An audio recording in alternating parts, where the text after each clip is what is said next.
90s kids గా మనకి cricket అంటే సచిన్ మన ఫేవరెట్ స్పోర్ట్. సచిన్ క్రికెట్ అంటే సచిన్, సచిన్ అంతే స్పోర్ట్ ఇంకా. సచిన్.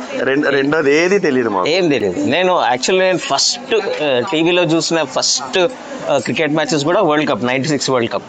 అంటే అంతకుముందు ఎక్కువ టెలికాస్ట్ అయ్యేవి కావు. అవును. అప్పుడు టెస్ట్ మ్యాచ్లు అవి చూసారా, అంత ఇంట్రెస్టింగ్ ఉండేవి కావు. 98 ఇయర్ని సచిన్ ఇయర్గా మనం ప్రకటించవచ్చు. ఎందుకంటే అప్పట్లోనే షార్జాలో 2 సెంచరీలు కొట్టాడు ఆస్ట్రేలియా మీద. అవును.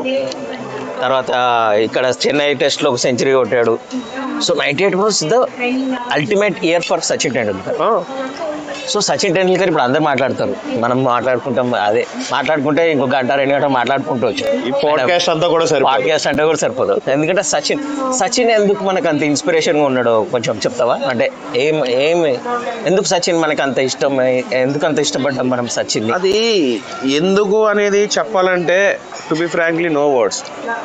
ఫస్ట్ ఆఫ్ ఆల్ ఏంటంటే అప్పటి వరకు కపిల్ దేవ్ వీళ్ళు అందరిని చూసి అంకుళ్ళు అలాగ అనుకునేవాళ్ళు. అంటే అందరూ పెద్దోళ్ళు ఆడే ఆట ఏమో అలాగా మన మైండ్లోని ఒక క్రికెట్ అంటే ఒక ఇది ఉండేది. అవును అవును. ఎప్పుడైతే Sachin at very young age తను డెబ్యూ చేశాడో, అండ్ ఆల్సో నాకు తెలిసి సచిన్ యంగ్, మనం కూడా రిలేట్ అయ్యే వాళ్ళం సచిన్. సో అలాగా మనం ఎక్కువ అడాప్ట్ చేసుకున్నాం.